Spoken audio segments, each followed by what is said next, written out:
할렐루야. 하나님께는 영광, 우리들에게는 은혜가 넘치는 귀한 시간이 되기를 바랍니다. 제가 대학교 다닐 때 80년대에 이런 우스갯소리가 있었습니다. 남자하고 경험이 없는 수처녀를 네 글자로 뭐라고 그러느냐 이랬습니다. 희귀동물, 거의 없다. 그러면 여자하고 경험이 없는 수총각은 네 자로 뭐라 그랬는지 아세요? 멸종동물. 아예 없다 이거예요. 아예 없다. 참고로 오늘 집에 가셔서 서로 과거사 캐지 마십시오. 안 좋은 거는 들추는 게 아닙니다. 그냥 내 아내는 희귀동물이겠거니 내 남편은 멸종동물이겠거니 이렇게 생각하며 사시는 게 훨씬 가정 평화를 위해서 좋습니다. 사실 저는 결혼식 하게 될 때 두 남녀가 오게 되면 실제로 그 얘기를 해줘요. 과거사 얘기하지 말라고, 캐지 말라고. 특별히 남자들한테 그럽니다. 솔직하게 말해봐 이러면서 말하지 말고, 그러면서 아내한테 얘기해줘요. 내가 얘기하지 말라고 했으니까 물어보면 깨끗한 것처럼 얘기하라고, 나중에 문제가 되면 목사님이 하라고 그래서 그랬다고 얘기하라고 대놓고 얘기해줘요. 대놓고. 근데 제가 말하고자 하는 게 뭐냐면, 우린 믿는 사람들인데 과거에 너무 매이지 마세요. 결혼은 한 남성과 한 여성의 연합인데 이것은 육체적으로, 정신적으로, 그리고 영적으로 연합이 되어야 됩니다. 참된 결혼의 행복은 이 세 가지 부분 모두 완전한 연합이 이루어질 때 가능합니다. 육체적인 연합이 제대로 되어야 하고, 정신적인 연합도 제대로 되어야 되고, 영적인 연합도 제대로 되어야 합니다. 근데 우리 모두가 죄인이기 때문에 항상 그것을 염두에 둘 필요가 있습니다. 주님의 은혜가 필요하죠. 그리고 모든 사람에게는 필요가 있어요. 근데 원함과 필요는 다릅니다. 원함은요, 채워지면 좋고 채워지지 않아도 별 상관이 없어요. 내가 세계 최고의 부자가 되고 싶다. 안 돼도 별로 상관없죠. 그런데 그거 말고 필요, 이거는 채워져야 되는 겁니다. 내가 지금 먹고 살 게 없다. 당장에 오늘 점심 먹을 게 없다. 그럼 이건 필요죠. 이건 채워져야 됩니다. 근데 우리에게 여러 가지 필요가 있거든요. 근데 가장 대표적인 것을 든다면 그 남성, 여성에게 필요가 있는데 여성에게는 안정감이 필요합니다. 아내에게. 이 사람에게 두 가지 중요한 심리적인 필요가 있다고 얘기하죠. 하나는 의미, 미닝이 있어야 되고, 다른 하나는 안정감, security가 있어야 되는데, 특별히 여성은 일반적으로 남성에 비해서 의미보다는 안정감을 더 중시하는 경향이 있습니다. 그런데 남편 중에도 종류가 있죠. 교회 다니고 안 다니고 뭐 이런 얘기가 아니고, 하나는 아내에게 안정감을 주는 의지되는 남편이 있고, 다른 하나는 안정감을 주지 못하는 의지할 수 없는 남편이 있습니다. 오늘 저를 비롯한 모든 남편 되시는 분들, 또 혹은 앞으로 남편 되실 분들, 자신의 모습을 잘 점검해 보는 시간이 되기를 바랍니다. 복음이 있는 가정, 좋은 소식이 있는 그런 가정을 우리가 이루기 위해서는 우선 남편 된 사람들이 자신의 아내에게 안정감을 주는 의지가 되는 사람이 되어야 됩니다. 일반적으로 세 가지 차원에서 우리가 갖춰야 되는데, 첫째는 지도력이 있어야 돼요. 리더십이 있어야 되는데, 지도력이 있다라고 하는 것은 영적인 면에서, 그리고 정신적인 면에서, 육체적인 면에서 다 지도력이 있어야 됩니다. 그래서 가능하면 모든 남편은 아내보다 신앙이 더 나아야 돼요. 그 아내가 의지하고 따라올 수 있는 그런 남편이 되려고 노력을 해야 되고, 그리고 정신적으로도 그렇습니다. 꼭 공부를 하고 말고의 문제가 아니라 정신세계에 리더십이 있어야 돼요. 그래서 세상 돌아가는 것도 그렇고 사회, 경제, 문화도 그렇고 전반적인 모든 면에 있어서 아내를 이끌 만한 정신적인 지도력을 갖고 있어야 아내가 편안하게 의지할 수 있습니다. 그리고 세 번째로 육체적인 리더십이 있어야 되죠. 보통 하나님께서 남성에게 힘을 주셔서 남성들이 힘이 센 경우가 많은데, 그 센 힘 가지고 협박하고 때리고 이러는 게 아니고 그 힘 가지고 도와줘야 돼요. 도와줘야 돼요. 제가 미국 가서 굉장히 충격을 받은 게, 미국은 여성 때리면은 잡혀가요. 그래가지고 미국에는 만년 여성이 없는 줄 알았는데 제가 프린스턴 신학교에서 공부하면서 이 사람들이 설문해서 쭉 조사한 그게 있는데 미국 여성들도요, 교회 다니는 모든 여성들도 절반 이상이 맞은 경험이 있어요, 남편한테. 그리고 혹은 지금도 맞고 있어요. 절반에서 한 4분의 3 정도가 그래요. 그럼 한국은 어떨까요? 뭐 못하진 않겠죠? 그러니까 다들 말 안 하고 그냥 가만히 있어서 그렇지 안 좋은 경험 혹은 지금도 경험하고 있는 사람이 많아요. 그러니까 제가 말씀드리는데 우리 교회는 남편분들은 절대 아내한테 손 찍어마거나 그러지 마세요. 아멘을 아무도 안 하시지만 아내는 때리면 안 됩니다. 자, 아무튼 그렇고 두 번째로 의지되는 남편이 되려면 성실하게 살아야 돼요. 자, 사람마다 능력은 차이가 있습니다. 근데 능력이야 서로 차이가 있으니까 그건 어쩔 수 없지만은 그래도 성실해야 되죠. 내가 가진 능력으로 성실하게 살아가야 그래도 아내가 의지할 수가 있는데 성실하게 살지 않고 무의도식하고 그리고 불성실하게 살고 그러면 아내가 참 의지하기가 힘들거든요. 그래서 모든 남편들은 성실하게 살아야 된다. 가장인데 이런 생각을 해야 됩니다. 세 번째로 아주 중요한 것, 사랑을 해줘야 됩니다. 남편이니까 아내를 사랑해야 되거든요. 결혼할 때도 그 약속하고 하잖아요. 그러니까 사랑을 꼭 해야 되는 것입니다. 제가 예전에 TV를 한번 우연히 보다가 참 특이한 장면을 한번 봤어요. 그 TV에서 남성들을 모아놓고 남편들이에요. 그래가지고 자기 아내한테 전화를 걸게 합니다. 전화를 걸어서 아내가 자기한테 사랑한다는 말을 들으면 성공. 그래가지고 남자들이 시도를 하는데 아무도 말을 못 듣는 거예요. 그래가지고 그중에 좀 나이 드신 남편 한 분이 근데 사랑한다는 말 해달라고 그러면 안 되고 그 말이 나와야 되는데 그 말을 받아내기 위해서 이분이 이제 수를 좀 쓰셨어요. 여보, 나 당신 사랑해. 그럼 이제 저쪽에서도 나도 당신 사랑해 이렇게 나올 줄 알았는데 여보, 나 당신 사랑해. 그랬더니 상대방이 들려오는 말이 당신 왜 그래? 어디 아파? 그러더니 병원에서 암이래? 완전히 실패했습니다. 네, 그거 보면서 우리나라 사람들 참 사랑한다는 말을 꽤 안 하나 보다. 젊은 세대는 좀 하시겠지만 여러분 남성들 아내를 사랑하시고 또 사랑한다는 말 꼭 자주 하시기 바랍니다. 또 아멘을 아무도 안 하는데 사랑한다는 말 꼭 하시기 바랍니다. 이런 말 하면 꼭 속으로 이러는 분이 있어요. 지는 하나? 저 해요. 자, 오늘 하나님 말씀에서 보면 남편에게 반복해서 하시는 말씀이 있습니다. 뭐냐면 아내를 사랑하라 이런 말씀이에요. 아내를 사랑하라. 본문 25절 초반을 보시면 남편들아 아내 사랑하기를 이렇게 시작하죠. 28절 함께 읽어보겠습니다. 이와 같이 남편들도 자기 아내 사랑하기를 자기 자신과 같이 할지니 자기 아내를 사랑하는 자는 자기를 사랑하는 것이라. 아멘.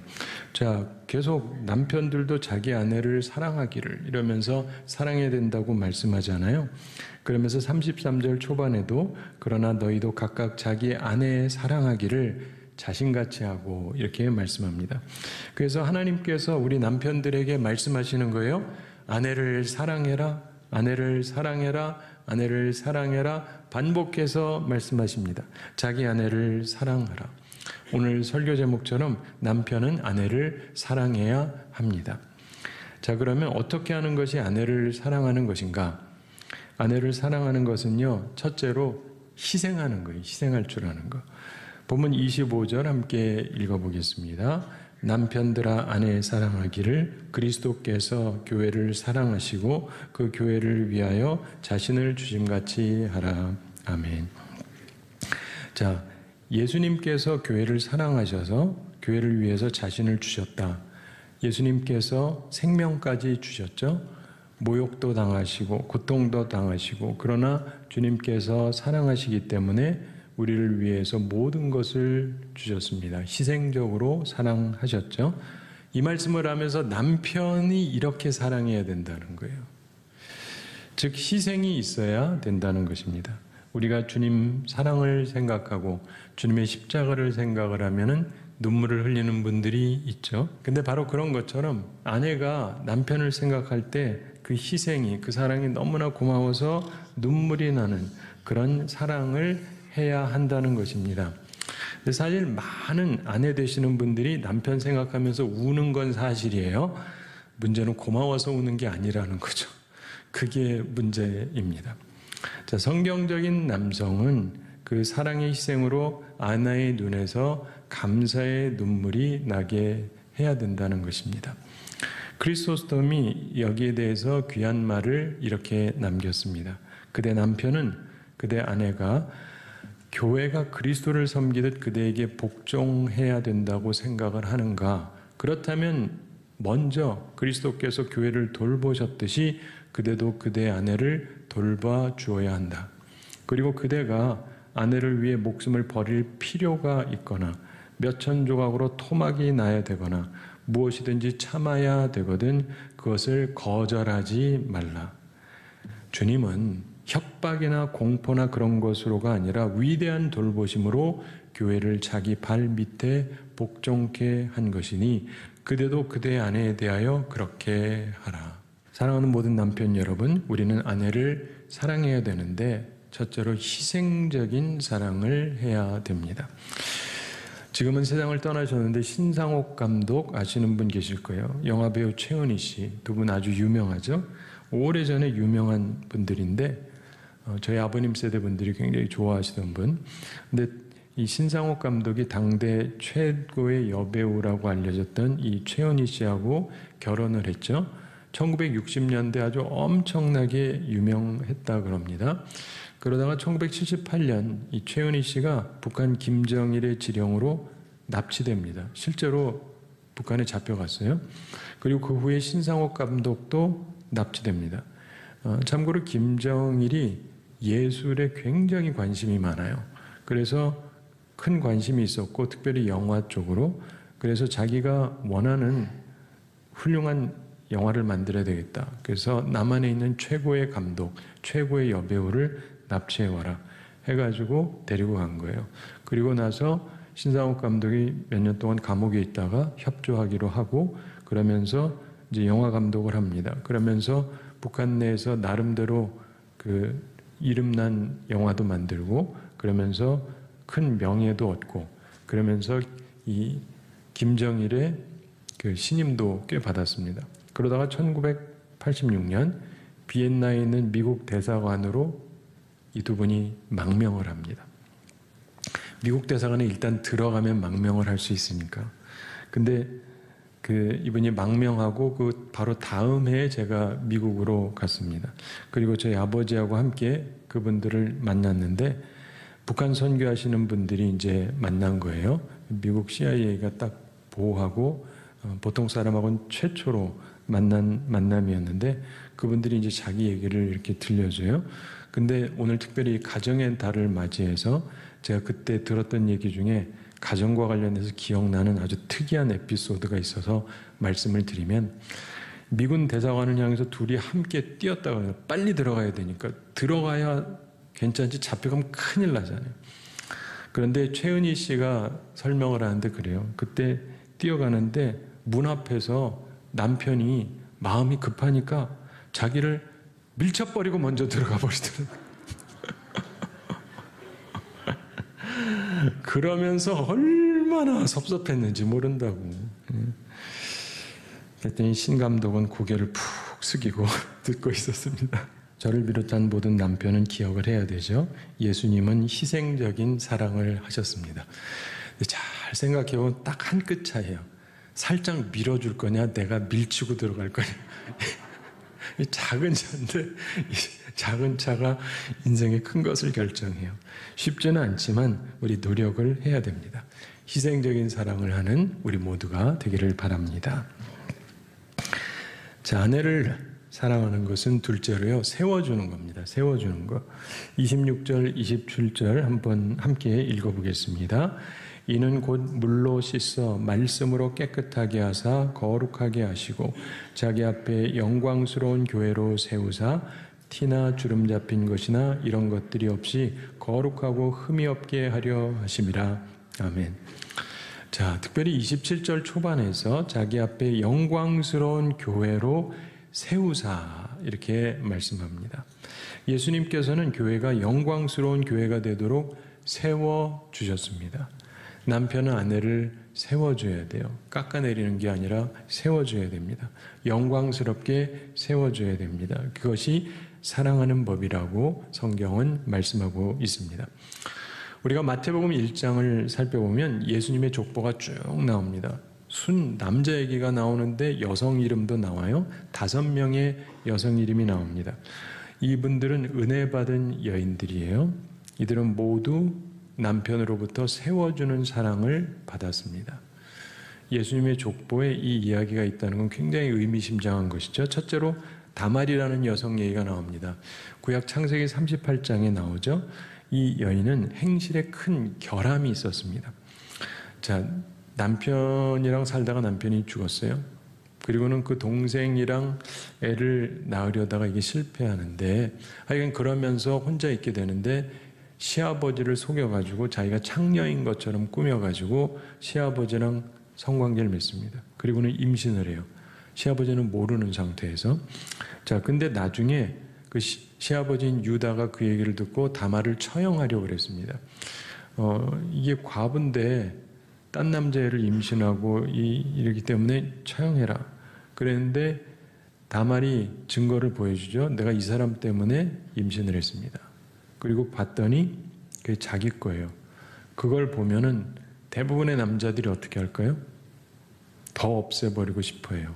그런데 유다는 뭐라 그러냐면 그는 나보다 옳도다. 그는 나보다 옳도다. 세워줘요.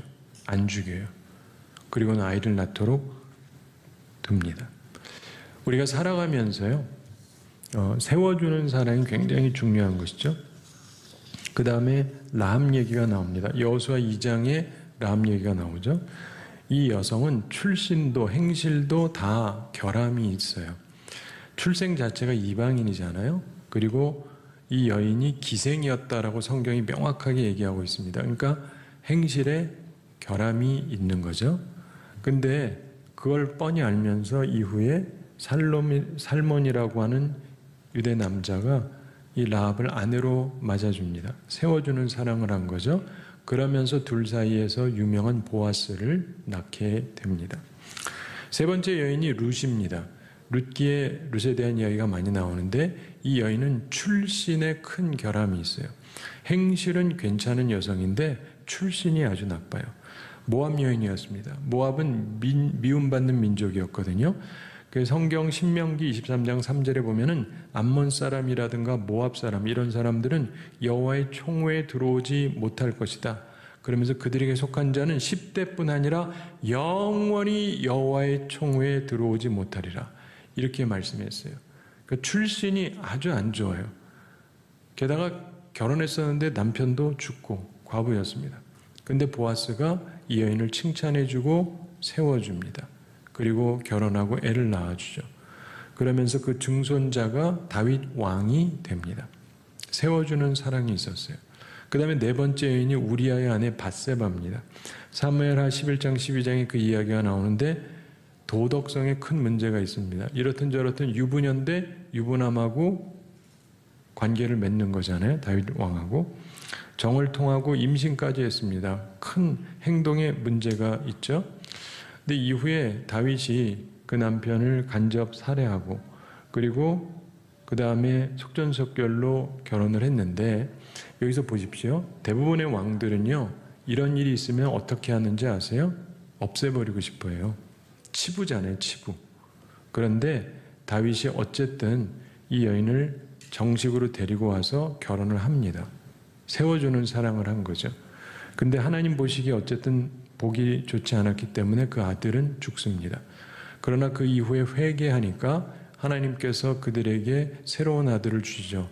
그가 솔로몬입니다. 사랑하는 성도 여러분, 하나님께서 하시는 위대한 일을 보세요. 이 여성들이 출신이든 행실이든 문제가 있다 할지라도 믿음의 사람들 중에서 이 세워주는 사랑을 하는 사람들을 통해서 이들의 사랑이 이루어지면서 후대가 이어지면서 예수 그리스도까지 탄생하게 됐다는 것입니다. 마지막 5번째 여성이 마리아죠. 여러분, 우리는 마리아를 좋게 보지만 흔히 생각해 보세요. 처녀가 임신했어요. 어떻게 생각되세요? 문제 있는 아가씨 아니에요? 그렇지 않아요. 문제 있는 아가씨. 그러니까 일반적인 눈으로 보면 도덕성에 문제가 있는 사람이, 믿음의 눈으로는 물론 아니지만, 그래서 그 남편 될 그 요셉도 처음엔 끊으려고 그랬잖아요. 그런데 천사가 얘기하니까 받아주죠. 사랑하는 성도 여러분, 우리가 살아가면서 보면 하나님의 뜻을 따라 산다는 것은 굉장히 중요한 것인데, 이 요셉도 천사의 말을 듣고 세워주는 사랑을 한 거예요. 데려오죠. 보호해주고 아이를 낳도록 도와줍니다. 사랑하는 성도 여러분, 우리는 복음을 믿는 사람들이잖아요. 유앙겔리온, 굿뉴스, 좋은 소식을 믿는 사람들인데, 뭐가 좋은 소식이냐면 임마누엘, 하나님이 우리와 함께 하신다.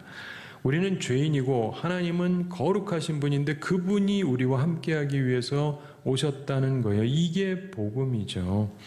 하나님과 사람은 다릅니다. 사람은 내가 출신이나 행실에 좀 문제가 있으면요 가까이 하고 싶어 하지 않습니다. 근데 하나님은 우리를 찾아오시잖아요. 우리를 깨끗하게 하시고 그리고 우리를 세워주십니다. 예수님께서 그렇게 하신 것이죠. 그리고 우리에게 그것을 배우라고 하시는 것입니다. 모든 남성들이 이런 마음을 가져야 되고 예수님을 본받아야 됩니다. 세상에 이런저런 문제가 있겠지만 우리 남편들이 아내를 세워주는 사랑을 해야 돼요.